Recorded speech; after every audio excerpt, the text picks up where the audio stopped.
So what do you call yourself? Welcome to the LaTangela Show.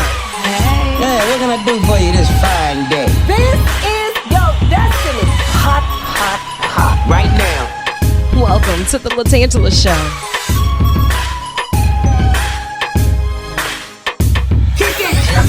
Come on in and enjoy yourself. Right now. We gon' party like no one else. Welcome to the LaTangela Show. You already know what it is. Hello and welcome back to another episode of the LaTangela Show podcast. You know, it does my heart well to have this time together. You never know who's going to be in the hot seat or on the tan line, but I've got questions that need answers. And this episode might even turn out to be a boxing match. I'm not sure yet. You need to go? We want to go? We might have to go a round or two because the struggle is so real. And when you have those accountability partners that are just walk past the glass and instead of you harassing them, they harass you. You know. Spencer Mounger. He's that guy. He is that guy.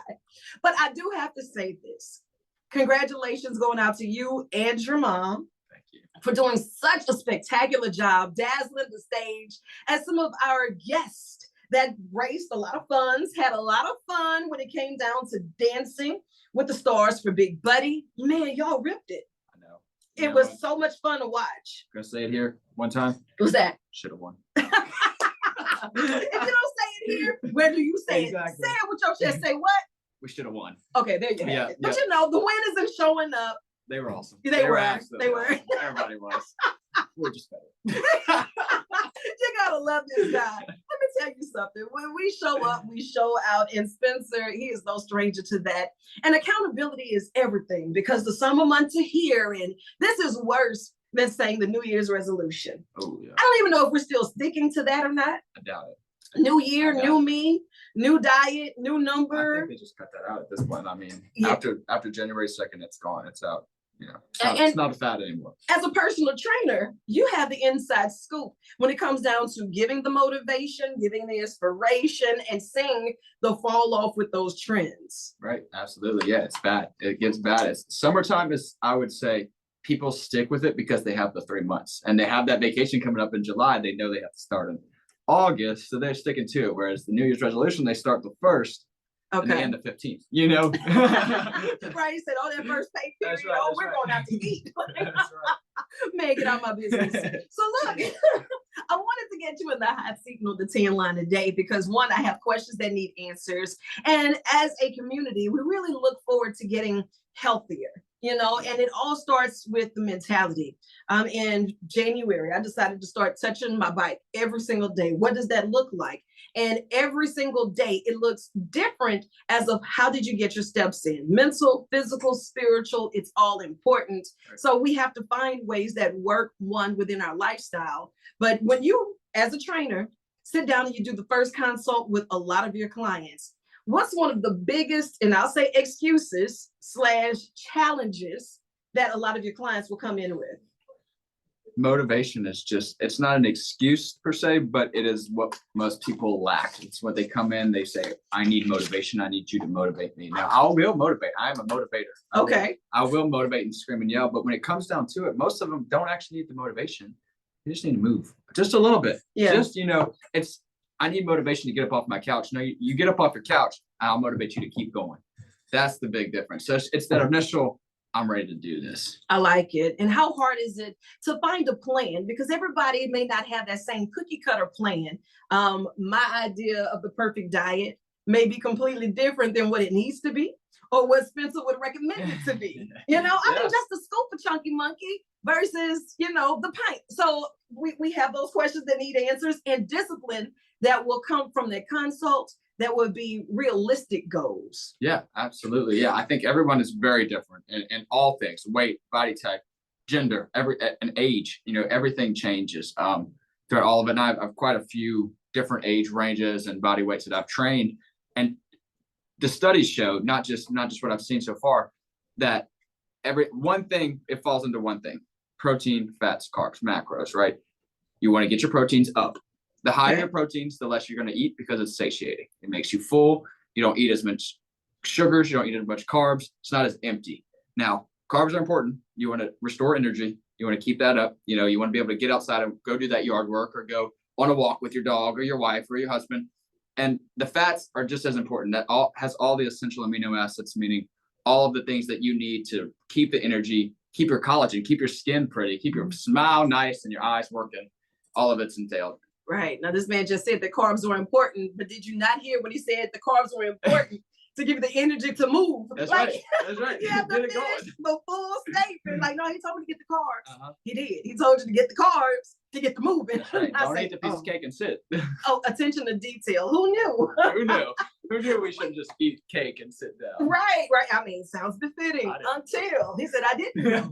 How did you know that you wanted to enter the world of being a personal trainer / therapist / counselor / motivator? Because all of these things fall under the umbrella. They do. Yeah. No, I knew,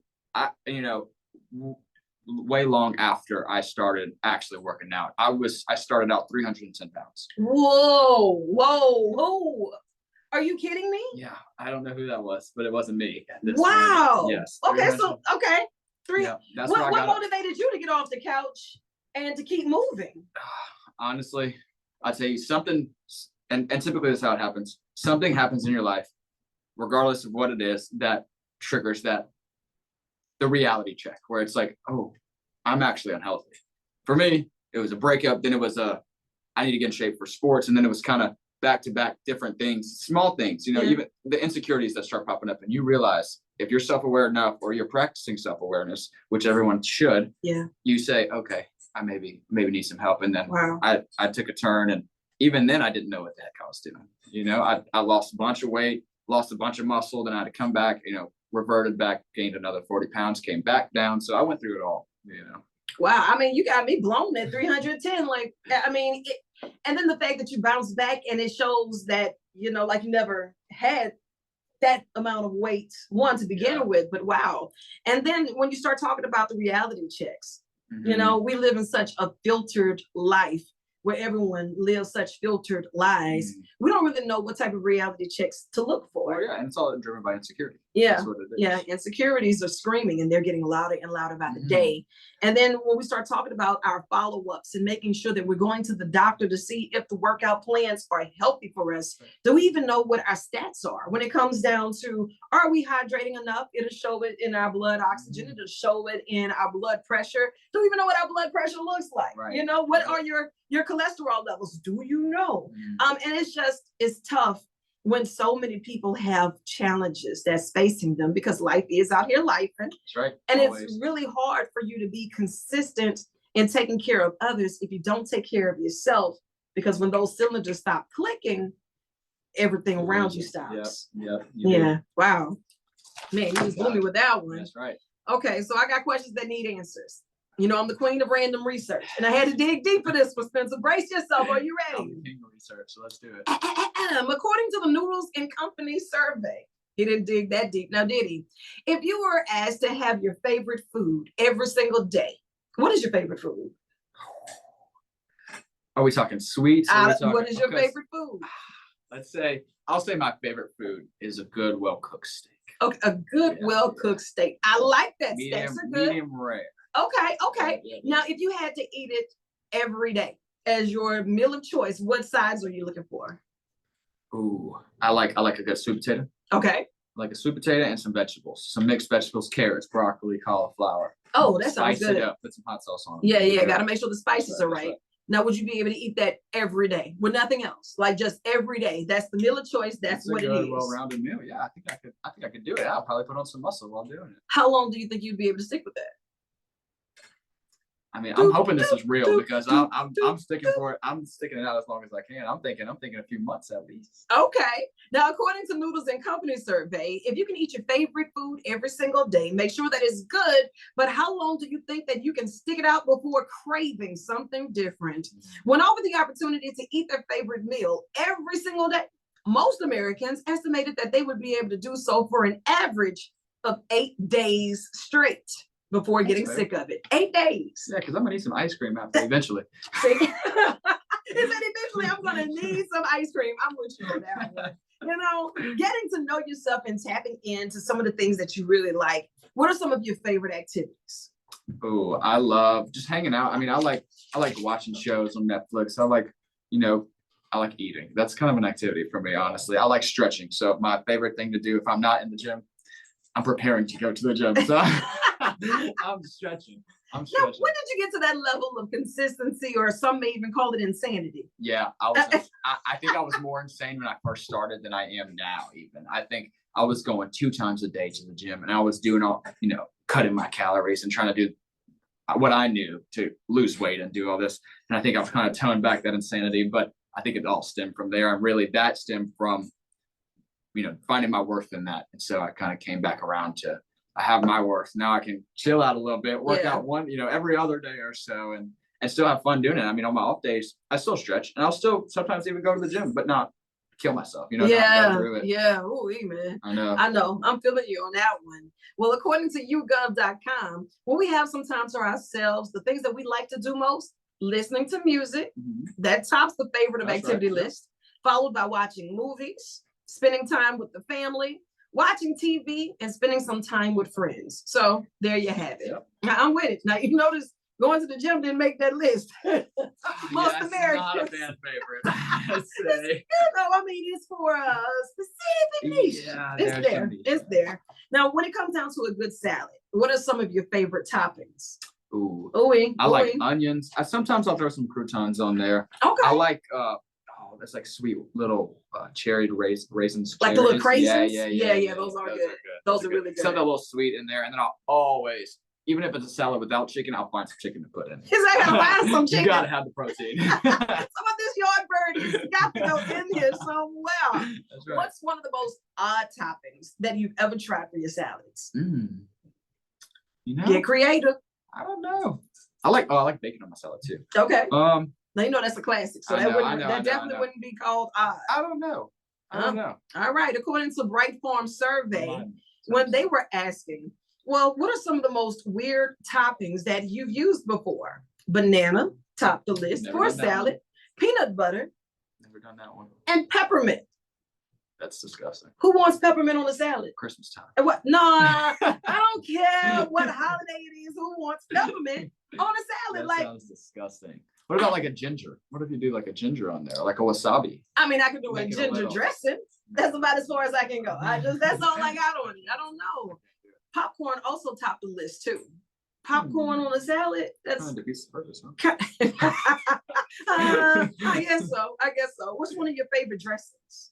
I mean, and I know when you ask your trainers about dressing, they say, "Oh, that's of the devil. Don't touch." So wait a minute. I like Caesar. Okay.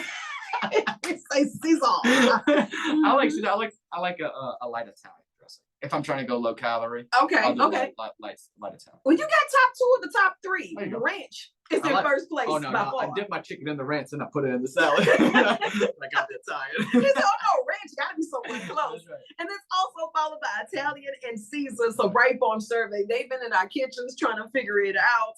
And it's very important that we get the kids active. Yeah. Babies are like sponges. So when you send them out into the world and they're making decisions and they're learning how to do different things, they're coming home and now they're looking at mama and daddy and mama and papa and auntie and uncle and making them more so accountable. Like, well, no, you can do that in a healthier way because we learned how to use fresh fruits and we learned how to. I'm like, hey.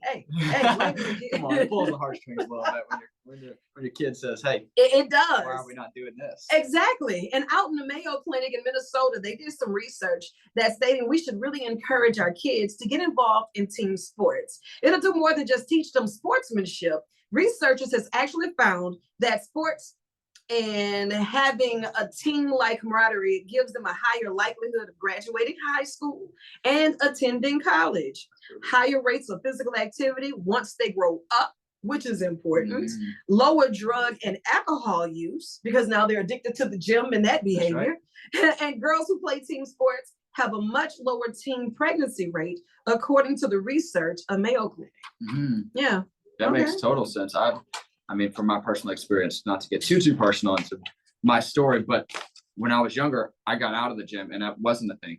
As a bigger guy, I got into the drinking and the partying, and that that was the complete opposite of Yeah. what it is, now. And I see a lot of high schoolers now, which is awesome. And I see them in the gyms. Yeah. And I see them in groups in the gyms. Yeah. And I just didn't have that as a kid, and therefore fell into this other category. Because there is a category, There and is a someone category. will fall into one of those categories. So And now then- you and just then have you to can always get surround out. yourself. And you can always get out. Yeah. That's the biggest thing for me, is like, I was probably in this with no gym, gaining weight. I lost the weight. Then I got back out of it, Mhm. gained all of it back, got into, all of the alcohol and all of the drugs and getting it bad. And then you can come out on the other end and be okay. Like, Yeah. you'll make it. Absolutely. It's all about making good choices Absolutely. and deciding and having a plan. Whenever you're dealing with your clients and you're setting these plans and these very realistic goals, sometimes, we may fall off track because the scale is not moving in the right direction fast enough. Yeah. There is no miracle drug. I don't care what they say. There is no miracle drug because there's always an effect of some sort. Right. Mhm. But if you're doing what's working best for you and you just need that inspiration to get over that threshold, and someone's watching, someone's listening today, and they need to, one, get out of their own way. And once that stumbling block is moved, what is a nugget that Spencer Mounger would like to leave for them? I'd say, don't be afraid to do something different. Don't be afraid to go outside and go on a walk around your neighborhood. Don't be afraid to even go drive out, to the levee or to somewhere and see something pretty. Bring somebody with you. Don't be afraid to ask a friend to come with you. There's different things and different, for me personally, camaraderie. So get a friend. Y'all go to the gym, and if that's too intimidating, go on a walk. Yeah. And just enjoy what is outside and the weather right now. Enjoy the heat. Yeah. Yeah, I love it. I love it. Get out and chase the sun, or let That's the sun chase you. But either way, get after it. Spencer, this is your first time in the hot seat and in the madhouse, but you have done an excellent job. And it's only fair that you promise this will not be your last time. Absolutely not. Okay, good, Not good. anytime you want. See, that's what I'm talking about. We're going to see if he feels the same way after I run this performance, because there's absolutely no way you get to leave and the world does not get to see what you and your mama did on that stage while dancing for Big Body. I'm proud of it. You can show it all you want. Show it twice. Show it twice. Now, that's another good way of getting your steps in. So we're going to turn the music up. Let the beat play. And if you'd like to set up a free consult, if you want to get some of this online training going on, because right now he got like this 90-day program, SpencerTrains.com. That's SpencerTrains.com. Book it on there. Let's do it. There Let's it get is. fit. Let's do it. Did you get your steps in today? I got my steps in. Did you get your steps I got in my today? steps in. Man, listen, today was not the day I was going to skip out on that bike, knowing I was coming in here and you would ask me that. Did I? And I even brought I'm proof. gonna have to check your Apple Watch. Absolutely. Man, listen, I got proof today. That's how you know you're doing right. Look, watch this, watch this. Yeah. They walk in proud. Whenever they hit their goal. Look. When clients hit their goal, they're like, You know what I've noticed though? Every time I stand up and I meet that goal, there's never a little setting that say, okay, you've done enough, sit down. They don't have that. no, just keep standing. No. Why are we sitting right now? All right, y'all, let's go.